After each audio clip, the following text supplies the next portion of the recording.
Cherry ने तुरंत अपना चेहरा ना में हिलाया और बोली, बिल्कुल भी नहीं। अब ना मैं आपसे डरती हूँ और ना ही कभी डरूंगी, क्योंकि जिसे हम प्यार करते हैं ना उनकी हम रिस्पेक्ट कर सकते हैं, लेकिन उनसे डरना बिल्कुल भी नहीं चाहिए। दिव्यांश दांत पीसते हुए बोला, लेकिन मैं तुमसे प्यार नहीं करता। चेरी उसकी बात सुनकर हंसने लगी। उसे हंसते हुए देखकर दिव्यांश के एक्सप्रेशंस बदल रहे थे और फिर चेरी ने अपना चेहरा बिल्कुल उसके चेहरे के करीब किया और बोली, ये दुनिया उस दिन खत्म हो जाएगी मिस्टर दिव्यांश रावत जिस दिन आपके दिल में मेरे लिए प्यार खत्म हो गया। प्यार तो चलो मैं मान भी लूं कि हाँ आपके दिल में मेरे लिए खत्म हो गया, लेकिन पागलपन वो कभी खत्म नहीं हो सकता। दिव्यांश रावत पहले भी अपनी चेरी के लिए पागल था और अब भी है और हमेशा रहेगा, बेशक से फिर जितनी मर्जी सोना चांदी जिंदगी में आए। दिव्यांश झट से बोला, उसके बारे में इस तरह से नहीं बोल सकती तुम, मैं बर्दाश्त नहीं करूंगा। चेरी हल्का सा मुस्कुरा कर बोली, मैंने तो सोचा था आप सिर्फ मेरे लिए पजेसिव है, लेकिन आप तो अपने दोस्तों के लिए भी पजेसिव होते हैं माय टॉक्सिक मैन। ये बोलते हुए अब उसने अपनी बाहों को दिव्यांश की गर्दन पर लपेट दिया। दिव्यांश ने तुरंत उसके हाथों को अपने ऊपर से हटाया और बोला, होने वाली बीवी है वो मेरी। ये बोलकर वो वहां से जाने लगा। चेरी ने तुरंत उसे वापस अपनी तरफ घुमाया और बोली, वो आपकी होने वाली बीवी है और आप मेरे सामने इस पोजीशन में है, इज़न्ट वियर्ड। उसकी बात सुनकर दिव्यांश ने तुरंत अपना चेहरा नीचे की तरफ झुकाते हुए देखा तो उसकी आंखें भी बड़ी हो गई। अब उसने जल्दी से चेरी को छोड़ा और वॉशरूम की तरफ तक बढ़ते हुए बोला, दिमाग खराब कर दिया तुमने मेरा। चेरी उसकी बात सुनकर हंसने लगी। दिव्यांश उन लोगों में से नहीं था जो यूं किसी भी बात पर हंसे, लेकिन अभी फिलहाल उसके चेहरे पर भी बड़े ही दिलकश एक्सप्रेशंस थे, जैसे उसे हंसी आ रही हो, लेकिन वो हंस नहीं पा रहा था। वो अपनी हंसी को दबा रहा था और अब वॉशरूम में आकर वो शॉवर के नीचे खड़ा हो गया था। उसने अपने दोनों हाथ दीवार पर रखे हुए थे और शॉवर का पानी उसे पूरी तरह से भिगो रहा था। उसकी आंखों के सामने अभी भी चेरी का चेहरा घूम रहा था और उसके कानों में चेरी की कही हुई बातें गूंज रही थी। दिव्यांश रावत पहले भी अपनी चेरी के लिए पागल था और अब भी है और हमेशा रहेगा। रावत मैंशन। दिव्यांश ने अपने दोनों हाथ दीवार पर रखे हुए थे और शॉवर का पानी उसे पूरी तरह से भिगो रहा था। उसकी आंखों के सामने अभी भी चेरी का चेहरा घूम रहा था और उसके कानों में चेरी की कही हुई बातें गूंज रही थी। दिव्यांश रावत पहले भी अपनी चेरी के लिए पागल था और अब भी है और हमेशा रहेगा। उसने कुछ वक्त बाद एक गहरी सांस भी और बोला, खत्म हो गया ये पागलपन और ये पागलपन दोबारा कभी वापस नहीं आ सकता। ये बोलकर वो कुछ पल अभी भी शॉवर के नीचे खड़ा रहा और फिर कुछ देर बाद अपनी कमर पर टॉवल लपेटकर बाहर की तरफ आया। बाहर आते ही उसकी नज़रें चेरी पर गई जो आराम से बिस्तर पर सोई हुई थी। उसकी आंखें बंद थी और उसकी गहरी सांसों से साफ पता चल रहा था कि वो काफ़ी टाइम की सोई हुई है। अगर वो जाग रही होती तो शायद दिव्यांश उसे रूम से बाहर निकाल देता ये बोलकर कि वो उसके साथ नहीं सो सकती, लेकिन फिलहाल उसने कुछ नहीं कहा। वो कुछ पल यूं ही उसकी तरफ देखता रहा और फिर अपना टॉवल उतारकर बिस्तर पर आया और फिर अगले ही पल चेरी का ब्लैंकेट उसने हल्का सा अपने ऊपर भी ले लिया। अभी भी उसकी गहरी नज़रें चेरी पर टिकी थी। कुछ पल वो यूं ही उसकी तरफ देखता रहा और फिर थोड़ा सा चेरी के करीब हुआ और धीरे धीरे उसका हाथ चेरी की तरफ बढ़ने लगा। साफ पता चल रहा था उसके चेहरे से कि वो खुद को रोकने की कोशिश कर रहा है, लेकिन अब वो खुद पर कंट्रोल नहीं कर पा रहा था और तकरीबन 2-4 मिनट में ही चेरी पूरी तरह से उसकी बाहों में थी। लगभग 15-20 मिनट में ही वो आराम से सो चुका था और उसके सोने के बाद अब चेरी ने अपनी आंखें खोली। उसके चेहरे पर एक बार फिर से लंबी सी स्माइल थी जिसे उसने ना जाने कितने वक्त से रोका हुआ था। उसने दिव्यांश के सीने को हल्का सा चूमा और बोली, I love you avocado, I love you so much. हाँ मैं थोड़ा बदलने लगी हूँ, अब मैं आपसे डरती नहीं और अब मैं आपके सामने जुबान चलाती हूँ, क्योंकि अब मुझे वो चीज़ें तो करनी ही नहीं जो मैंने पहले की है। मैं पहले भी आपसे यूं ही लड़ी होती तो शायद हम दूर जाते ही नहीं, पर अब तो मैं जी भरकर आपसे लड़ने वाली हूँ और अगर आपने मुझे ज़्यादा परेशान किया ना तो इस बार तो मैं आपका चेहरा भी नोच लूँगी, पर उतना ही ज़्यादा मैं आपको प्यार भी करूँगी। आपको ऐसा लगता है ना कोई आपको प्यार नहीं करता, लेकिन सब लोग आपसे बहुत प्यार करते हैं एवोकाडो। ये बोलकर अब वो हल्का सा ऊपर की तरफ उठी और उसने बड़े ही प्यार से दिव्यांश का माथा भी चूम लिया। कुछ ही देर में वो भी गहरी नींद में जा चुकी थी। वहीं दूसरी तरफ खुराना मैंशन। रावी डिनर करने के बाद अपने रूम में आए और आकर अपने कपड़े चेंज करने लगी। कुछ देर बाद वो नाइटी पहनकर मिरर के सामने आकर खड़ी ही हुई थी कि रूम का दरवाज़ा खुला और अभिमन्यु अंदर की तरफ आया। रावी बॉडी पर लोशन अप्लाई कर रही थी। जैसे ही उसने अभिमन्यु को अंदर आते हुए महसूस किया वो तुरंत दरवाजे की तरफ घूमी और बोली, हाउ डरे यू, आपकी हिम्मत कैसे हुई मेरे रूम में आने के, वो भी इस वक्त, चलिए निकलिए यहाँ से। अभी वो बोल ही रही थी कि अभिमन्यु बिल्कुल उसके पास आया। अगले ही पल उसने रावी के हाथ में पकड़ी हुई बोतल को हल्का सा दबाया तो उसमें से लोशन फुदकते हुए बाहर निकला और सीधा रावी के मुंह पर जाकर लगा। वो वाइट लोशन रावी के मुंह पर लगा हुआ कुछ अलग ही वाइब दे रहा था। रावी जोरों से चिल्लाई, क्या बदतमीजी है ये। अभिमन्यु पहले तो उसकी शक्ल देखकर हंसा, लेकिन रावी को गुस्से में देखकर उसने तुरंत अपनी हंसी को कंट्रोल किया और बोला, ऐसे चिल्ला क्यों रही हो, सिर्फ लोशन ही तो लगाया है तुम्हारे चेहरे पर, मैंने कौन सा अपना ये बोलते हुए वह रुक गया था, लेकिन उसके चेहरे की शरारती मुस्कुराहट सब बोल रही थी। उसकी बात पर रावी का चेहरा गुस्से से कांपने लगा था। उसने अपने दांत पीस लिए थे। वो तुरंत बोली, ऐसा तो अब कभी पॉसिबल भी नहीं हो सकता, सो इन सब चीज़ों के बारे में सोचना भी बंद कर दीजिए, वरना दिमाग खराब हो जाएगा। और फिर बिजनेसमैन अभिमन्यु खुराना, जो बिजनेस के लिए लोगों के इमोशंस के साथ भी खेल सकता है, वो बिजनेस में भी फ्लॉप हो जाएगा। अभिमन्यु ने अपना चेहरा ना में हिलाता और बोला, डोंट वरी, ऐसा कुछ नहीं होने वाला। अभिमन्यु खुराना, बिजनेस में फ्लॉप तो नहीं होगा, लेकिन अगर तुम चाहो तो मैं तुम्हें ये लोशन दे सकता हूँ। वो लोशन प्रोड्यूस करने में मैं कभी फ्लॉप नहीं होऊंगा। रावी हैरानी से बोली, अच्छा वो कैसे? जब मैं आपको अपने करीब। अभी वो बोल ही रही थी कि अभिमन्यु ने उसके हाथों से वो लोशन की बोतल ली और फिर उसे वहां साइड में फेंकते हुए उसने रावी को तुरंत अपनी गोद में उठा लिया। रावी गुस्से से बोली, छोड़िए मुझे, वरना मैं आपको छोड़ूंगी नहीं। मैंने पहले भी आपको वार्निंग दे रखी है कि अगर आपने मुझे परेशान किया तो मैं घर छोड़कर चली जाऊंगी, और वैसे भी अब तो मेरे मायके में भी ऑलमोस्ट सब ठीक हो गया है, तो मुझे ज़्यादा उनकी टेंशन लेने की भी ज़रूरत नहीं है। फिर आप बेशक अपना लोशन इधर उधर निकालते फिरिएगा, मुझे कोई प्रॉब्लम नहीं होगी। अभिमन्यु ने उसे बिस्तर पर लेटाया और बोला, यू नो वॉट, मैं कभी कभी सोचता था कि जब भी मेरी शादी होगी तो मेरी बीवी रूठ कर अपने मायके जाएगी तो मैं क्या करूँगा। और फिर मेरे दिमाग में एक आइडिया आता था कि अगर बीवी मायके जाएगी तो मैं भी उसके मायके ही पहुंच जाऊंगा और वहां पर जाकर इतना बुरा हाल करूंगा कि उसे मेरे साथ वापस आने के अलावा और कोई ऑप्शन दिखाई ही नहीं देगा। रावी गुस्से से बोली, मतलब आप मुझ पर हाथ उठाएंगे? अभिमन्यु उसे आंखें छोटी कर देखते हुए बोला, बुरी हालत करने के लिए मारना पीटना पड़ता है क्या? मैं तो रोमांटिक सेशंस की बात कर रहा था। अगर तुम रावत मैंशन गई तो वहां पर मैं भी पहुंच जाऊंगा और फिर तुम्हें इतना परेशान करूंगा कि तुम तो एक ही दिन में वहां से भागकर वापस यहां आ जाओगी। ये बोलते हुए वो अपनी शर्ट के बटन खोल रहा था। रावी गुस्से से मुंह बनाते हुए बोली, ख्वाब अच्छे देख लेते हैं आप मिस्टर खुराना, लेकिन अफसोस आपके ये ख्वाब कभी पूरे नहीं होंगे। और आप ये बताएं, आप अपने कपड़े क्यों उतार रहे हैं? आखिरी बार कह रही हूं मैं आपसे, चले जाए यहाँ से, वरना मैं धक्के मारकर। अभी वो बोल ही रही थी कि अभिमन्यु ने अपनी शर्ट उतारकर साइड में फेंक दी थी और अब वो अपनी पैंट उतार रहा था। रावी की आवाज़ अब लड़खड़ाने लगी थी। उसके एक्सप्रेशंस बदलते हुए देख अभिमन्यु तुरंत बोला, क्या हुआ? अब तुम्हें कुछ कहना नहीं क्या? रावी गुस्से से बोली, मतलब आप ऐसे नहीं मानोगे, मुझे शोर मचाना पड़ेगा। जैसे ही उसने कहा, अभिमन्यु ने अपनी पैंट सीधा उसके मुंह पर फेंक कर मारी। रावी गुस्से से चिल्लाए और उसने वो पैंट वापस अभिमन्यु के मुंह पर दे मारी। अभिमन्यु ने भी वो पैंट इकट्ठी की और वापस रावी के मुंह पर फेंक दी। अगले ही पल रावी ने उस पैंट को दोनों किनारों से पकड़ा और फिर उसे फाड़ने की कोशिश करने लगी, लेकिन वो कहाँ कमजोरी सी और वो पैंट इतनी ज़्यादा मजबूत। वो उस पैंट का कुछ बिगाड़ नहीं पाए और अभिमन्यु ने मुस्कुराकर कहा, ओह मेरी मिसेज खुराना इसे फाड़ना चाहती है पर फाड़ नहीं पा रही, कोई बात नहीं, मैं उसकी हेल्प कर देता हूँ। ये बोलकर अब उसने उस पैंट को अपने हाथों में लिया और फिर उसे एक झटके में फाड़ दिया।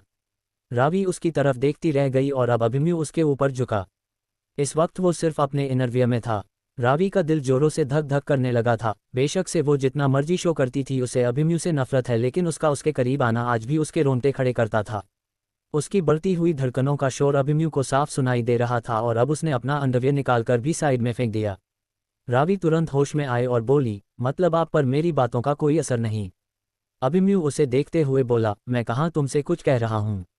मैं तुम्हें तो बिल्कुल भी परेशान नहीं कर रहा हूँ, मैं तो बस खुद को सेटिस्फाई करने की कोशिश कर रहा हूँ। एक बीवी है मेरी जो मुझे खुद को प्यार करने नहीं देती, तो इसको वो प्यार कहाँ से करेगी? ये बोलते हुए वो अपने बदन को प्यार से सहलाने लगा था। रावी ने गुस्से से जबड़े कस लिए। अभिमन्यु अपना बदन सहलाते हुए बोला, इसलिए मैं खुद ही इसे प्यार कर रहा हूँ और तुमसे वो भी बर्दाश्त नहीं हो रहा। देखो कितना प्यारा है ये बोलते हुए वो अब और भी ज़्यादा सेडिक्टिवली उसे सहला रहा था और उसकी आवाज़ भी इस वक्त काफ़ी मदहोशी भरी थी। रावी को अपना गला सूखता हुआ महसूस हो रहा था। हालांकि कमरे में एक्ट चल रहा था, लेकिन फिर भी उसे गर्मी लग रही थी। वो उस पर से अपनी नज़रें बार बार हटा रही थी, लेकिन फिर उसकी सिसकियां सुनकर वापस उसकी तरफ देखने लगती।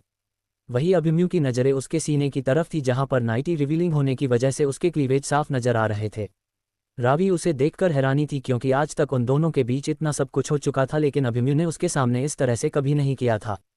कुछ देर बाद रावी के पैर भी बिस्तर के अंदर धंस रहे थे और अभिमन्यु तो यही सोचकर उसके रूम में आया था कि वो रावी को पागल करके रहेगा, उसे अपने लिए बेचैन करेगा और बेशक से वो उसे जितना मर्जी रोकने की कोशिश करे, लेकिन वो उसे तड़पाएगा भी और उसे सुकून भी देगा। और फिलहाल वो अपने इस काम में लगा हुआ था।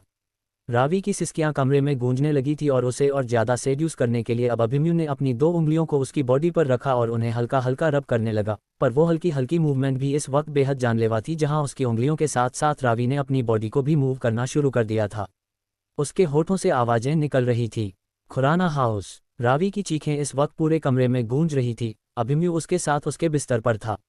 वैसे तो रावी उसे अपने कमरे में नहीं आने देती थी, लेकिन आज अभिमन्यु उसके कमरे में जबरदस्ती आ गया था और अब वो दोनों बेड पर थे जहां पर उन दोनों के बदन पूरी तरह से थे और इस वक्त अभिमन्यु ने अपनी 2 उंगलियां रावी की बॉडी पर रखी हुई थी और वो उसे बेहद सेडिक्टिवली सहला रहा था, जिसकी वजह से रावी की आवाज़ें निकल रही थी।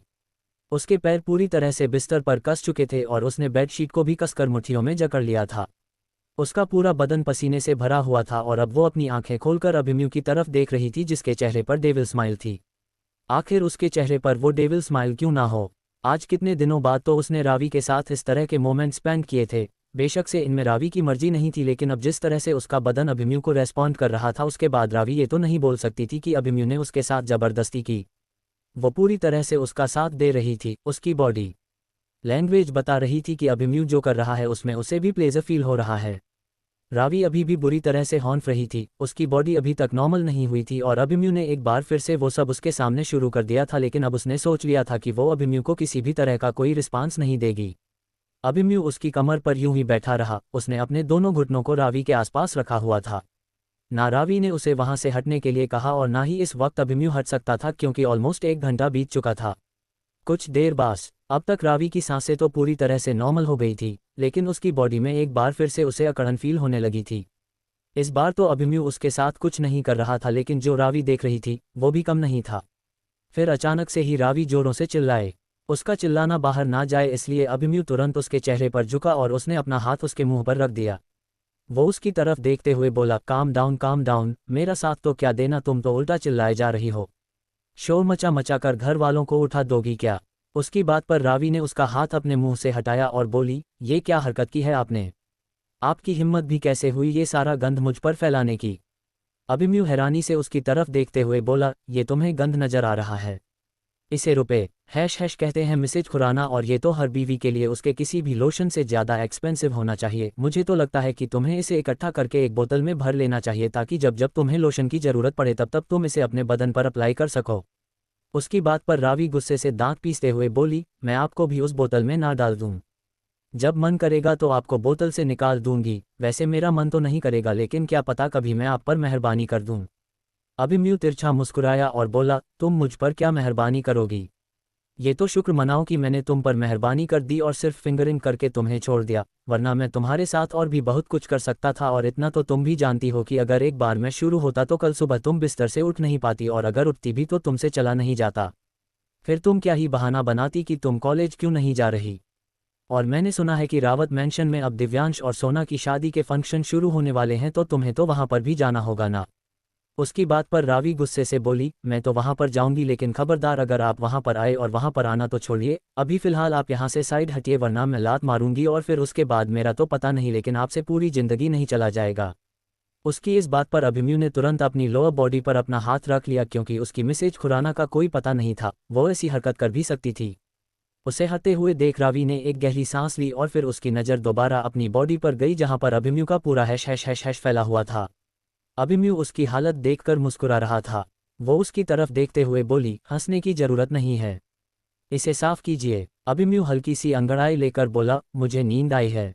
रावी की आंखें बड़ी हो गई। वो तुरंत बोली, तो क्या मतलब है आपका कि आपको नींद आई है? मैं आपको यहाँ पर सोने नहीं दूंगी, चुपचाप यहाँ से उठिए और अपने रूम में जाइए। आप मेरे साथ मेरे रूम में नहीं सो सकते। अभिमन्यु हल्का सा मुस्कुराया और बोला, कैसी बात करती हो तुम बीवी? वैसे भी मुझे आज जो करना था वो मैं कर चुका। अब तो बेशक मैं यहाँ पर सोऊं या फिर अपने रूम में वापस चला जाऊं, कोई फर्क नहीं पड़ता, इसलिए ज़्यादा बहसबाजी मत करो। अगर मैं यहाँ पर सो भी रहा हूँ तो तुम्हें मुझसे कोई खतरा नहीं, और जब तुम्हें मुझसे खतरा होगा तब तो कोई रूम तुम्हें मुझसे बचा नहीं सकता, इसलिए जाओ जाकर वॉशरूम में ये क्लीन करो और आराम से सो जाओ। उसकी बात सुनकर रावी गुस्से से मुंह बना रही थी। जिस तरह से अभिमन्यु ने उसकी पूरी हालत खराब कर दी थी, उसे सच में उस पर गुस्सा आ रहा था। जैसे तैसे वो बिस्तर से उठी, लेकिन जब वो बिस्तर से उठी तो वो हैश उसकी बॉडी पर नीचे की तरफ सरकने लगा। इससे पहले कि वो पूरा जमीन पर फैल जाए, वो जल्दी से वॉशरूम की तरफ भागी और उसे भागते हुए देख अभिमन्यु की हंसी छूट गई। बेशक से उसकी मिसेज खुराना जितनी मर्जी मैच्योर और एटीट्यूड वाली होने का दिखावा करती थी, लेकिन आज भी वो वही एकदम शरारती सी उसकी मिस वाइन थी, जो इधर उधर की हरकतें करके बाद में खुद ही मुसीबत में फंस जाती थी। अभिमन्यु को नींद आई थी, लेकिन फिलहाल वो रावी का इंतजार कर रहा था। जैसे ही वो वॉशरूम से बाहर निकली, उसने तुरंत अपनी आंखें बंद कर ली। उसे टेंशन हो रही थी कि कहीं उसे जागते हुए देख रावी उसे रूम से बाहर जाने के लिए ना बोल दे या फिर खुद जाकर सोफे पर ना सो जाए। रावी भी बिस्तर की तरफ आए। उसने अभिमन्यु की तरफ देखा, उसे सोते हुए देख वो कुछ पल वहीं पर खड़ी रही जैसे कन्फर्म कर रही हो कि वो सच में सो चुका है ना। उसे शॉवर लेने में तकरीबन 15 मिनट तो लग ही गए थे। 15 मिनट में तो कोई भी इंसान सो सकता है, ये सोचकर अब वो उसकी बगल में लेट गई। अगर वो जाग रहा होता तो वो पक्का सोफे पर जाकर सोती। उसके बिस्तर पर लेटने के बाद अभिमन्यु ने अपनी आंखें खोली। रावी उसकी तरफ भी देख रही थी और जैसे ही अभिमन्यु ने अपनी आंखें खोली उसके चेहरे पर गुस्सा झलकने लगा। वो दांत पीसते हुए बोली, आप जाग रहे थे। ये बोलते हुए वो बिस्तर पर उठकर बैठने लगी। अभिमन्यु ने तुरंत उसकी कमर पर अपना हाथ रखा और बोला, हाँ तुम्हें क्या लगा सो गया। रावी व्यंग्य से बोली, अपना हाथ हटाए, और वैसे भी मैं आपसे और क्या एक्सपेक्ट कर सकती हूँ, धोखा ही तो देना जानते हैं आप। उसकी बात पर अभिमन्यु मुस्कुराया और फिर उसे अपने करीब खींचते हुए बोला, अपनी बीवी के साथ सोना धोखा तो नहीं होता, धोखा तो तब होता जब मैं किसी और की बीवी के साथ जाकर सोता। रावी के चेहरे पर गुस्सा झलकने लगा था। उसे अभिमन्यु की इस बात पर कोई फर्क नहीं पड़ना चाहिए था, लेकिन उसके चेहरे के एक्सप्रेशंस बता रहे थे कि उसे इस बात से फर्क पड़ा। लेकिन अपने एक्सप्रेशंस कंट्रोल में करते हुए वो तुरंत बोली, तो फिर आपको रोका किसने है, जाए जाकर बेशक से जिसके साथ मर्जी सो जाए। अभिमन्यु ने उसे अपनी बाहों में समेटते हुए कहा, बिल्कुल भी नहीं, मुझे तो बस मेरी मिसेज खुराना के साथ ही सोना है। ये बोलते हुए वो उसकी गर्दन पर झुक चुका था। रावी गुस्से से चिल्लाई, मुझे गर्मी लग रही है। अभिमन्यु हैरानी से एक्ट की तरफ देखते हुए बोला, एक्ट 16 पर है और अभी भी तुम्हें गर्मी लग रही है। तुम कहो तो नीचे से जाकर बर्फ ले आऊं, वो बर्फ तुम्हारे बदन पर रखूंगा और फिर साथ में जब जब वो पिघलेगी तो मैं पीऊंगा भी। उसकी बातों पर रावी के चेहरे पर इरिटेशन भरे एक्सप्रेशन थे। वह अब एक गहरी सांस लेकर बोली, कम से कम मुझे छोड़ तो सकते हैं ना, कहीं नहीं जाऊंगी मैं यहाँ से, लेकिन चैन से सोने तो दीजिए। अभिमन्यु उसकी टांगों पर अपनी टांग रखते हुए बोला, लेकिन मुझे तो तुम्हारे साथ ऐसे ही सोना है और सॉरी बेबी, तुम्हारे पास और कोई ऑप्शन नहीं। ये बोलकर अब उसने अपनी आंखें बंद कर ली। वो तो आराम से लेट गया था, लेकिन रावी के चेहरे पर गुस्सा भी था और फ्रस्ट्रेशन भी। वो बस चुपचाप अभिमन्यु की तरफ देख रही थी और कुछ देर बाद उसकी पलकें भी झुकने लगी। रात काफ़ी ज़्यादा हो चुकी थी तो उसे भी नींद आ रही थी और अब वो भी नींद में जा चुकी थी। अभिमन्यु अभी तक जाग रहा था, लेकिन रावी के सोना के बाद वो भी उसके गालों को चूमकर गहरी नींद में चला गया था। सुबह का वक्त, रावत मैंशन। धरा इस वक्त हॉल में खड़ी थी और सर्वेंट को बता रही थी कि आज सोना और दिव्यांश की एंगेजमेंट होने वाली है, तो उन्हें उसी हिसाब से सारा काम करना है। बाहर इवेंट ऑर्गेनाइजर आने वाले थे जो बाहर की डेकोरेशन करने वाले थे, लेकिन अंदर का सारा काम सर्वेंट को ही करना था। कुछ खास गेस्ट भी आने वाले थे जो गेस्ट रूम में ही रहने वाले थे, तो वो भी प्रिपेयर करने थे। दिव्यांश और चेरी अभी भी अपने रूम में थे और धरा ये बात जानती थी कि वो दोनों एक साथ है। वो थोड़ी देर पहले चेरी के रूम में गई थी, लेकिन वहां पर वो नहीं थी, तो वो समझ गई थी कि चेरी कहाँ पर होगी। वही सोना अब सीढ़ियाँ उतरते हुए नीचे आए और उसने धरा की तरफ देखकर मुस्कुराते हुए कहा, गुड मॉर्निंग आंटी। धरा ने प्यार से उसके गाल पर अपना हाथ रखा और बोली, गुड मॉर्निंग सोना, मैंने तुम्हारे लिए कॉफ़ी बनवा दी है। अभी मैं बस तुम्हारे रूम में भेजने वाली थी, लेकिन अब तुम यहाँ आ गई हो तो तुम आराम से यहाँ पर बैठकर पी सकती हो। और हाँ, थोड़ी देर में डिजाइन आने वाला है। आज तुम्हारी और दिव्यांश की एंगेजमेंट होगी तो तुम अपने लिए आउटफिट सेलेक्ट कर लेना। सोना हल्का सा मुस्कुरा कर बोली, इसकी कोई ज़रूरत नहीं है आंटी, आप मुझे कोई नॉर्मल सा आउटफिट भी दे सकती हैं। आप तो जानती है कि ये एंगेजमेंट। उसकी बात पूरी होती उससे पहले ही दिव्यांश सीढ़ियाँ उतरते हुए नीचे की तरफ आया। उसे देखकर सोना एकदम से चुप हो गई थी। धरा भी सर्वेंट की तरफ देखने लगी। वही दिव्यांश सोना के सामने आकर खड़ा हुआ और बोला, तुम क्यों कोई नॉर्मल सा आउटफिट पहनोगी सोना? आज हमारी एंगेजमेंट है और दिव्यांश रावत की फियांसे कोई नॉर्मल सी ड्रेस पहने, ऐसा नहीं हो सकता। उसकी बात पर सोना ने कुछ नहीं कहा, वो बस चुपचाप खड़ी रही। वही दिव्यांश ने अब अपनी पॉकेट से फ़ोन निकाला और अपनी पसंद के डिजाइनर को घर बुलाया। धरा मुंह बनाते हुए बोली, मैंने भी कोई ऐसा वैसा डिजाइनर सेलेक्ट नहीं किया था। दिव्यांश तुरंत धरा की तरफ देखते हुए बोला, लेकिन आपकी पसंद और आपकी हेल्प की ना मुझे कोई ज़रूरत है और ना ही मेरी होने वाली बीवी को, तो आप ये सब रहने ही दीजिए। धरा मुंह बनाते हुए बोली, तो ठीक है, तुम ही कर लो सब कुछ। ये बोलते हुए उसने अपने हाथ में पकड़ी हुई लिस्ट दिव्यांश के हाथ में ही थमा दी। दिव्यांश भी एटीट्यूड से बोला, तो आपको कहा ही किसने है कि आप ये सब कीजिए? मैं आया क्या आपके पास आपकी हेल्प मांगने के लिए? फालतू का एहसान दिखाने की ज़रूरत नहीं है, जाइए जाकर अपनी चेरी पर अपना प्यार लुटाए। आपको जो करना है उसके लिए कीजिए, क्योंकि वो आप एकदम परफेक्ट करती हैं। मेरे टाइम पर तो ना जाने आपको क्या हो जाता है, अगर करती भी है तो एहसान जता ही देती हैं। उसकी बात पर धरा की आंखों में आंसू आ गए थे, लेकिन उसने दिव्यांश की बातों का कोई जवाब नहीं दिया, वो चुप रही। दिव्यांश को जवाब देकर वो उसे और ज़्यादा गुस्सा नहीं दिलाना चाहती थी क्योंकि दिव्यांश कहीं ना कहीं सच ही तो बोल रहा था। गलतियां तो धरा से बहुत हुई थी। उसने दिव्यांश को लेकर कहीं ना कहीं लापरवाही बरती थी जो दिव्यांश के दिमाग में घर कर गई और फिर उसे वो डिसऑर्डर हुआ जो नहीं होना चाहिए था। सोना दिव्यांश का हाथ पकड़कर बोली, इतना गुस्सा क्यों हो रहे हैं आप दिव्यांश? आप जानते हैं ना इतना गुस्सा आपके लिए ठीक नहीं है और बेशक से कुछ भी हो जाए लेकिन एक इंसान को अपने पेरेंट्स के साथ इस तरह से बात नहीं करनी चाहिए। पेरेंट्स अपने बच्चों के लिए बेशक से कुछ करें या ना करें लेकिन वो उन्हें इस दुनिया में लाने वाले हैं और इससे बड़ी चीज़ कोई कर ही नहीं सकता।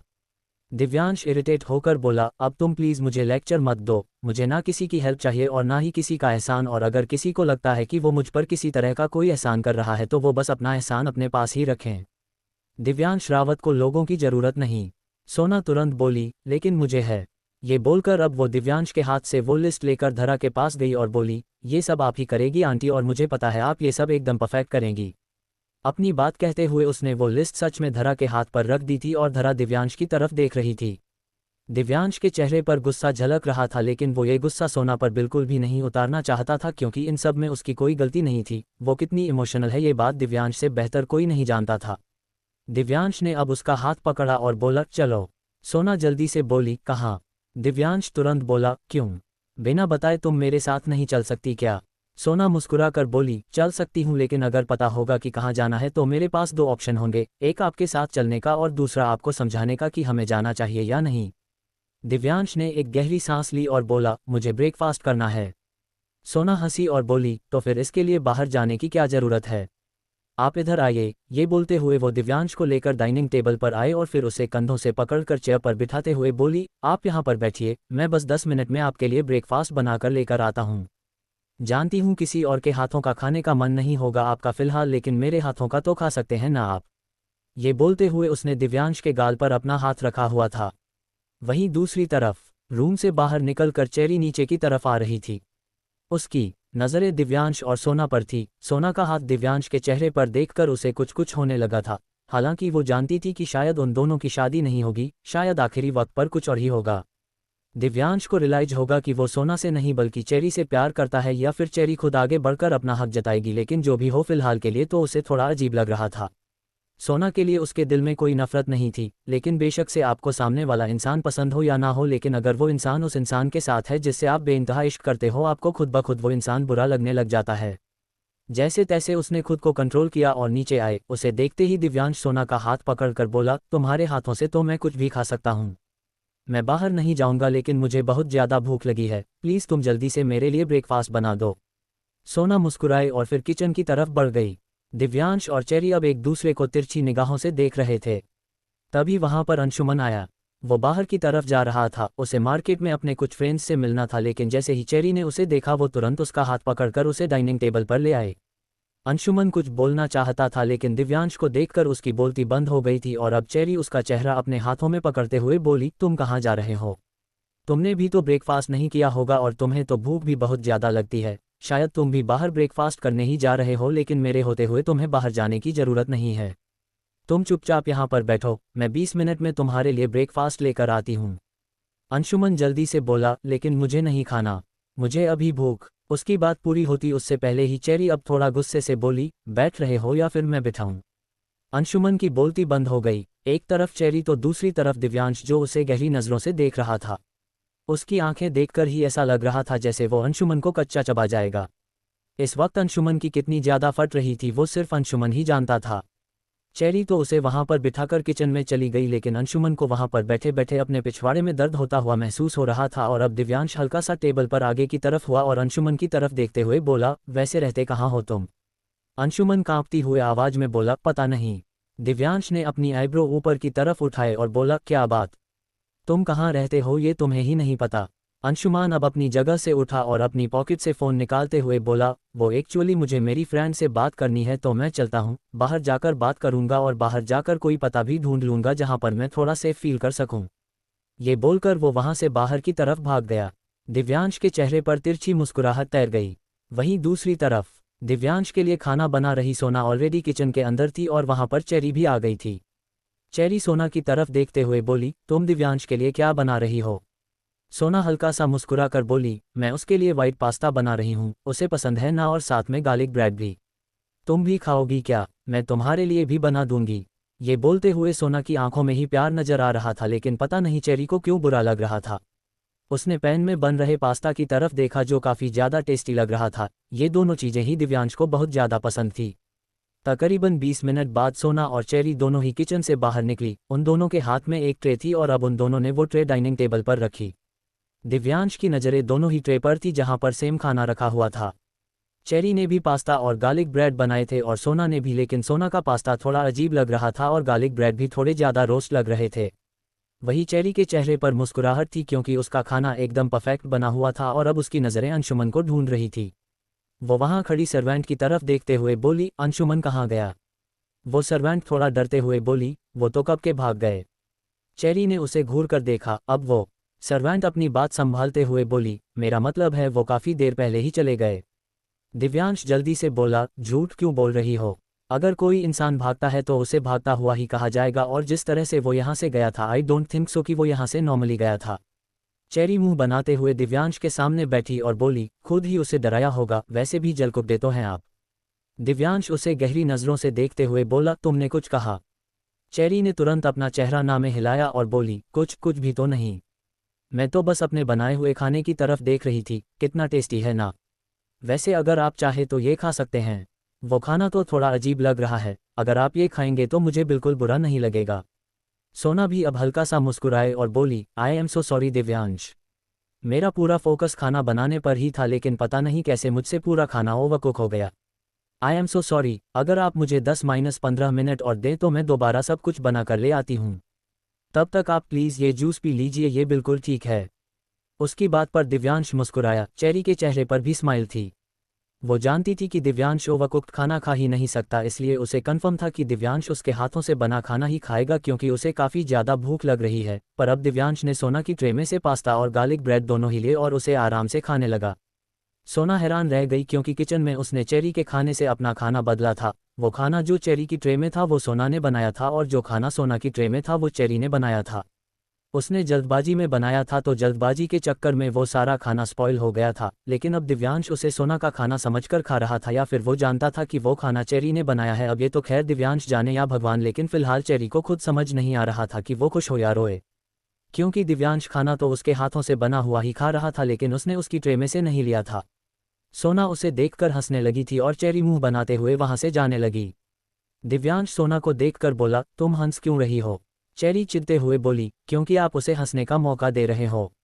दिव्यांश ने उसे घूर कर देखा और अब चेरी सीधा उसकी गोद में आकर बैठ गई और अगले ही पल उसने दिव्यांश के हाथों से वो फोक ले लिया जिससे वो खाना खा रहा था। दिव्यांश गुस्से से उसकी तरफ देखने लगा। उन दोनों के बीच गर्म होता हुआ मामला देख धरा तो तुरंत वहां से चली गई थी और सोना को समझ नहीं आ रहा था कि वो क्या करें, वो भी जाए या फिर वहीं पर खड़ी रहे। और जब उसने दिव्यांश की गुस्से भरी आवाज़ सुनी जो चेरी की तरफ देखते हुए बोला, ये क्या बदतमीजी है, तो वो तुरंत वहां से चली गई। वहीं चेरी ने उसका गिरेबान पकड़ लिया और बोली, आपकी हिम्मत कैसे हुई एवोकाडो मेरा खाना रिजेक्ट करने की? दिव्यांश भी दांत पीसते हुए बोला, और तुम्हें क्यों लगता है कि मैं तुम्हारे हाथों से बना हुआ खाना खाऊंगा? चेरी भी गुस्से से बोली, क्योंकि आपके पास इसके अलावा और कोई ऑप्शन नहीं है, आपको मेरे हाथों से बना खाना ही खाना होगा। दिव्यांश अब सर्द लहजे में बोला, यहाँ से उठो। चेरी ने तुरंत अपना चेहरा ना में हिलाया और बोली, नहीं उठूंगी। दिव्यांश का गुस्सा अब और भी ज़्यादा बढ़ गया था। रावत मैंशन। चेरी दिव्यांश की गोद में बैठी थी और दिव्यांश उसे अपने ऊपर से उठने के लिए बोल रहा था, लेकिन चेरी साफ मना कर रही थी, जिस बात पर दिव्यांश को और भी ज़्यादा गुस्सा आ रहा था। लेकिन अचानक ही चेरी तिरछा मुस्कुराए और बोली, वैसे मैं आपको एक बात कहूँ एवोकाडो, बेशक से आप खुद से मेरे हाथों का बना हुआ खाना नहीं खा रहे, लेकिन इनडायरेक्टली खाया तो आपने मेरे हाथों से बना खाना ही है। दिव्यांश की आईब्रो ऊपर की तरफ उठ गई। वो थोड़े एटीट्यूड वाले लहजे में ही बोला, कहना क्या चाहती हो तुम? चेरी मुस्कुराए और बोली, यही कि ये जो पास्ता और गार्लिक ब्रेड आप खा रहे हैं वो मैंने ही बनाए हैं, ये सोना ने नहीं बनाए। सोना तो एकदम परफेक्ट खाना बनाती है, वो तो मैं हूँ जो हर काम बिगाड़ देती हूँ, लेकिन सोना ने अपना खाना मेरे खाने से एक्सचेंज कर दिया था और अब आप मेरे हाथों से बना हुआ खाना ही खा रहे हैं। पर एक मिनट, कहीं ऐसा तो नहीं कि ये सब आपको पता है? वैसे कुछ कहा नहीं जा सकता क्योंकि दिमाग तो आपका बहुत चलता है, अब यहाँ ना चला हो ऐसा हो तो नहीं सकता। दिव्यांश व्यर्थ से हंसा और बोला, गलतफहमी में हो तुम, लेकिन इट्स ओके, इसमें तुम्हारी भी कोई गलती नहीं है क्योंकि तुम शुरू से गलतफहमी में ही तो रहती आई हो। पर मैं तुम्हारी गलतफहमी दूर करके बता दूं कि अगर मुझे पता होता ये खाना तुमने बनाया है तो मैं इसे हाथ तक नहीं लगाता। ये बोलते हुए उसने अब उस प्लेट को पीछे कर दिया था। चेरी गुस्से से मुंह बनाने लगी। इतना बुरा तो उसे पहले नहीं लगा था, ये सोचकर कि शायद दिव्यांश को पता ही नहीं, लेकिन अब तो उसे पता था, वो फिर भी उसके खाने को रिजेक्ट कर रहा था। दिव्यांश अब एक बार फिर से बोला, वैसे तो तुम्हारी हरकतें हमेशा से ही ऐसी रही है कि मैं परेशान ही होता आया हूँ। तकलीफ़ों के अलावा तो तुमने मुझे कभी कुछ दिया ही नहीं, और धोखा अब तो तुम वो भी देने लगी हो। लेकिन बेशक से तुम जो कुछ मर्जी कर लो, लेकिन एक बात अपने दिमाग में डाल लो कि जो तुम चाहती हो वो नहीं हो सकता। खाना तो बेशक से तुमने एक्सचेंज कर लिया, लेकिन शादी में कुछ एक्सचेंज नहीं होगा। आज जो एंगेजमेंट पार्टी है उसमें भी कुछ एक्सचेंज नहीं होगा। मैं सोना से ही एंगेजमेंट करूंगा और तब तुम्हारी कोई ट्रिक काम नहीं करेगी। ये बोलकर उसने चेरी को उसकी कमर से पकड़ा और फिर उसे डाइनिंग टेबल पर बिठा दिया। चेरी उसकी तरफ देखती रह गई। दिव्यांश अब अपनी जगह से उठने लगा, लेकिन चेरी ने तुरंत अपना पैर उसके सीने पर रख दिया। दिव्यांश ने अपनी गहरी नज़रों से उसकी तरफ देखा और बोला, ये क्या हरकत है? चेरी तुरंत बोली, ऐसी ही हरकतें करती हूँ मैं, और मेरे पास कोई ऑप्शन है या नहीं मुझे नहीं पता, लेकिन आपके पास ये ऑप्शन नहीं है कि आप मेरी इन हरकतों को इग्नोर कर पाए, क्योंकि जितना आप इन हरकतों को इग्नोर करेंगे मैं उतना ही ये हरकतें ज़्यादा करूँगी। और रही बात एंगेजमेंट की, तो बेशक से आप एंगेजमेंट कीजिए या ना कीजिए, लेकिन ये शादी तो नहीं होगी एवोकाडो। आप मेरे थे, मेरे हैं और हमेशा ही मेरे रहेंगे, फिर बेशक से मुझे कुछ भी क्यों ना करना पड़े। दिव्यांश उसे गहरी नज़रों से देखते हुए बोला, तुम मुझे चैलेंज कर रही हो? चेरी हंसकर बोली, नहीं, क्योंकि चैलेंज तो मैं हार जाती हूँ, यहाँ तो अब बात जिद की है। आप बहुत ज़्यादा जिद्दी है ना एवोकाडो, लेकिन आप शायद उस चेरी को भूल गए जिससे आप बचपन में पहली बार मिले थे। उसकी जिद से बहुत अच्छी तरह वाकिफ़ है आप, बस याद कर लीजिए उस चेरी को। समझ जाएंगे आपकी वो चेरी अपनी जिद पूरी करने के लिए कुछ भी कर सकती है। ये बोलकर अब वो खुद ही डाइनिंग टेबल से नीचे उतरी और वहाँ से जाने लगी। दिव्यांश भी अब तुरंत बोला, तो देखते हैं इस बार किसकी जिद पूरी होती है, उस चेरी की जो बचपन में बहुत ज़्यादा जिद्दी थी, या फिर उस दिव्यांश रावत की जिसे बनाने वाली ही तुम हो। ये बोलकर वो चेरी के वहाँ से जाने से पहले ही जा चुका था। चेरी उसकी तरफ देख रही थी, वो बस हल्का सा मुस्कुराए और बोली, शादी तो आपकी मेरे साथ हो चुकी है और अब दोबारा भी मेरे साथ होगी, फिर बेशक से मुझे कुछ भी क्यों ना करना पड़े। ये चेरी हार मानने वालों में से बिल्कुल भी नहीं है। पहले आपको छोड़कर अपनी मर्जी से गई थी, कोई आपको मुझसे छीन कर ले जाए ऐसा तो ना पहले हुआ और ना ही अब होगा। ये बोलते हुए उसके चेहरे के एक्सप्रेशन सच में काफ़ी जिद्दी नजर आ रहे थे। वहीं दूसरी तरफ पार्किंग एरिया में मिश्री की गाड़ी आकर रुकी, जिस गाड़ी में मिश्री हमेशा आती थी। कुछ दिन पहले ही धरा ने उसके लिए वो गाड़ी लगाई थी। जब उसे पता चला कि मिश्री को अंशुमन के साथ रावत मैंशन आना पड़ता है, तो अब किसी और के लिए मिश्री और ध्रुवांश की लड़ाइयाँ ना ज़्यादा हो जाए, इसीलिए धरा ने उस गाड़ी को परमानेंट ड्यूटी पर लगा दिया था। दिव्यांश जो बाहर की तरफ जा रहा था, उसकी नज़र मिश्री पर गई।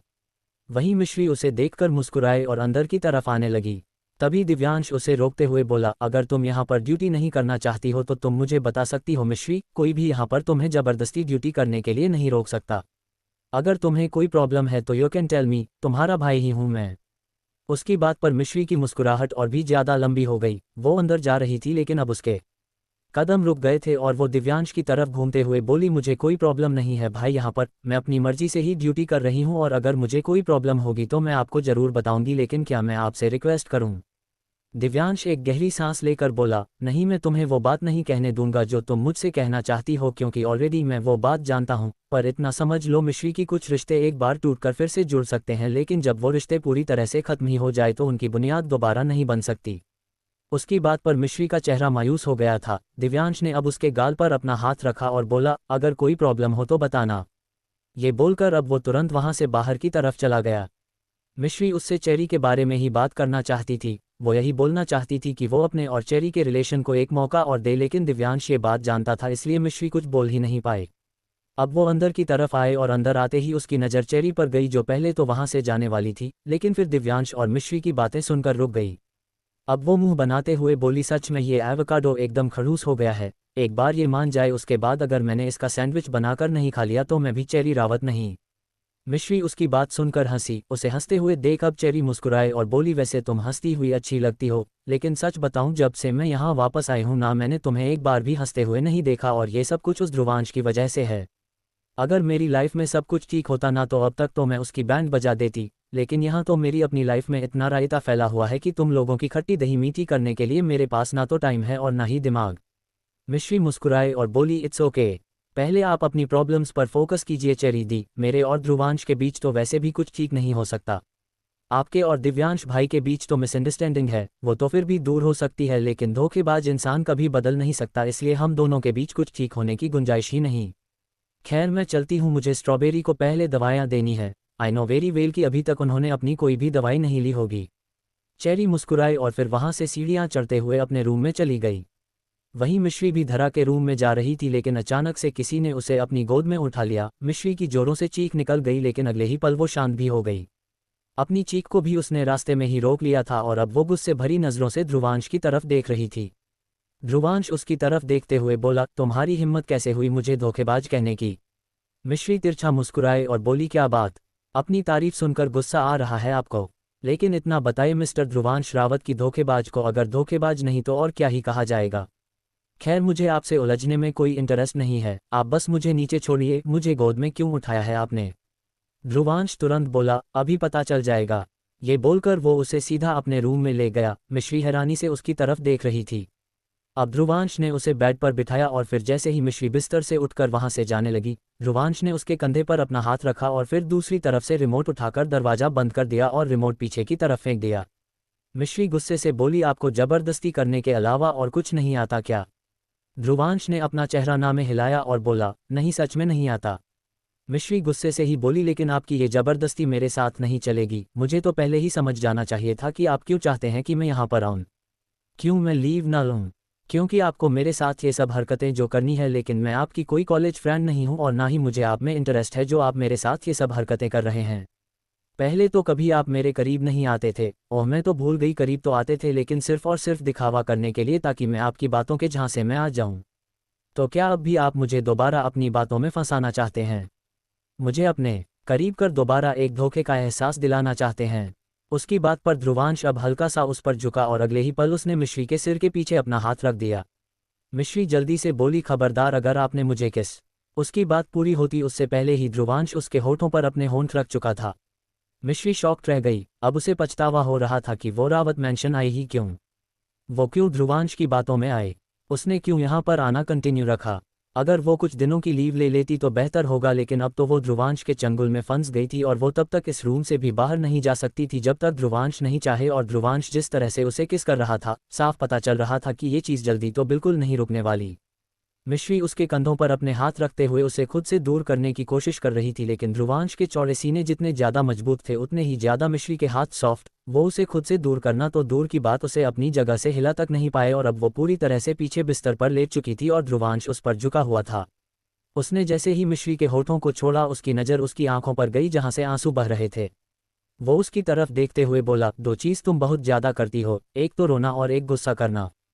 तुम्हारी ये दोनों चीज़ ही मुझे पसंद नहीं, इसलिए इन्हें कम किया करो। मिश्री तुरंत बोली, और इन दोनों की वजह आप ही हैं। आपकी वजह से ही मुझे गुस्सा भी आता है और आपकी वजह से ही मुझे रोना भी आता है।